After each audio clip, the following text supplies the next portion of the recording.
UP के जेवर airport पर विमान की सफल ट्रायल लैंडिंग की तस्वीर आपके सामने। आपको बता दें, पहली बार जेवर एयरपोर्ट के रनवे पर विमान उतरा है और विमान का वाटर कैनन से कैसे स्वागत हुआ वही तस्वीर आपके सामने। तो नोएडा इंटरनेशनल एयरपोर्ट पर इंडिगो की फ्लाइट की पहली लैंडिंग की तस्वीर इस वक्त आप देख रहे हैं। और नोएडा के जेवर एयरपोर्ट पर विमानों के ट्रायल की जिस तरीके से शुरुआत हुई है, आज ये तस्वीर सामने आई जब लैंडिंग के बाद देखिए किस तरीके से वाटर कैनन से स्वागत हुआ। पहली फ्लाइट लैंड हुई जेवर एयरपोर्ट पर। आपको बता दें, इसी लैंडिंग के बाद मिलने वाले डेटा के आधार पर कमर्शियल फ्लाइट्स को अनुमति को लेकर भी बड़ा फैसला होगा। फिलहाल जेवर एयरपोर्ट पर हुई लैंडिंग की तस्वीर आपने देख ली है। अब जेवर इंटरनेशनल एयरपोर्ट की खासियत जानिए। यूपी का ये 5वां अंतर्राष्ट्रीय एयरपोर्ट, इसकी खासियत अब आपको बता रहे हैं। बुनियादी ढांचे और कनेक्टिविटी को किस तरीके से ये दर्शाता है समझिए, क्योंकि दिल्ली एनसीआर का तीसरा कमर्शियल एयरपोर्ट ये होगा।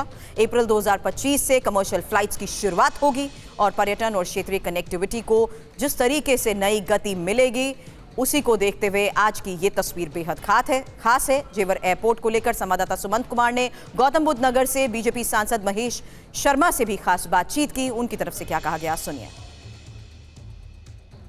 बीजेपी सांसद डॉक्टर महेश शर्मा इस वक्त हमारे साथ हैं। डॉक्टर साहब, किस तरह की फीलिंग जब पहली आज वैलिडेशन फ्लाइट सक्सेसफुली लैंड किया, किस तरह की फीलिंग? मुझे लगता है मेरे आपके चैनल टीवी 9 पर दिखता हुआ मेरा चेहरा ये भाव बताएगा कि अपने जीवन की खुशियों में से कितनी खुशी आज मुझे मिली होंगी। और आज मैं समझता हूँ जब कोई पेड़ लगाता है, पत्ते हरे होने लगते हैं, फल आने लगते हैं, तो वो जीवन की खुशियों में एक होता है। 42 साल पहले मैं इस क्षेत्र में आया था। जेवर क्षेत्र बहुत उजड़ा हुआ पिछड़ा क्षेत्र था।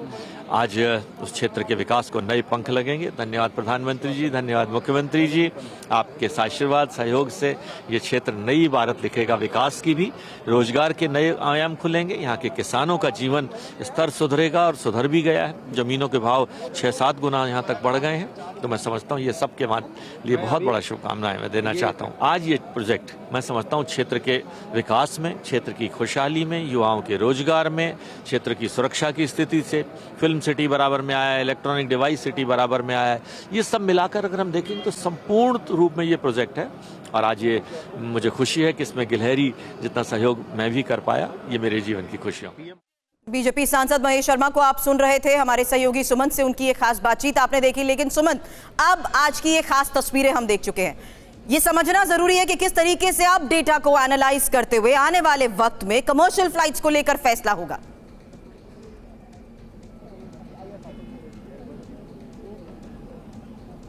अब बिल्कुल देखिए सुरभि, सबसे पहले इस वक्त मैं ताजा तस्वीरें दिखाऊं। ये देखिए, यही वो इंडिगो की फ्लाइट है जो वैलिडेशन फ्लाइट जो दिल्ली एयरपोर्ट से जो यहाँ आई थी सक्सेसफुली लैंड करने के बाद।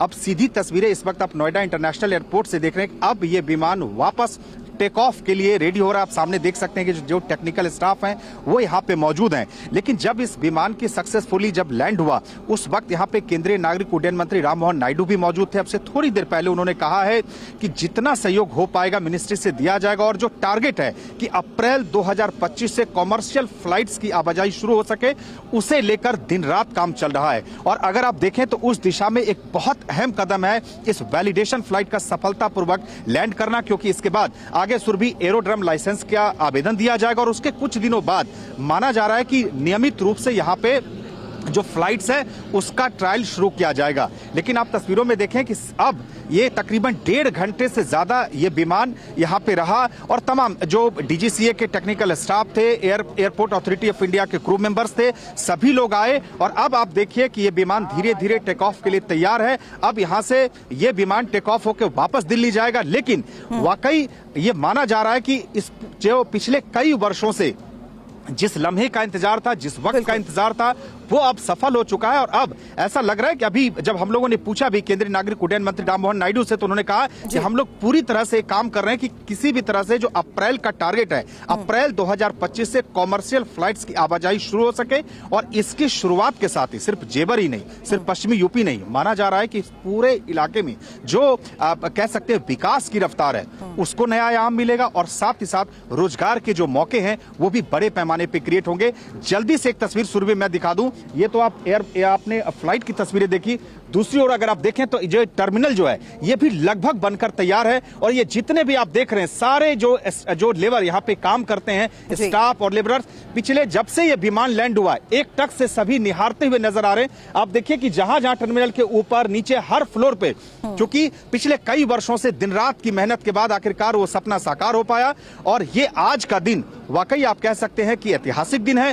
बिल्कुल, और लैंडिंग के बाद वाले प्रधानमंत्री में के जरिए जो डेटा सामने आ रहा है, ये एक सक्सेसफुल जिस तरीके से लैंडिंग हुई है, उसके बाद एक्सपर्ट्स का भी ये मानना है कि आगे की किसी तरीके की वैलिडेशन की जरूरत नहीं होगी, वो भी आसान हो जाएगी। और अप्रैल तक जिस तरीके से कमर्शियल फ्लाइट्स को लेकर ये संभावना है कि इसकी शुरुआत हो सकती है, उसे भी हरी झंडी मिलती नजर आ रही है।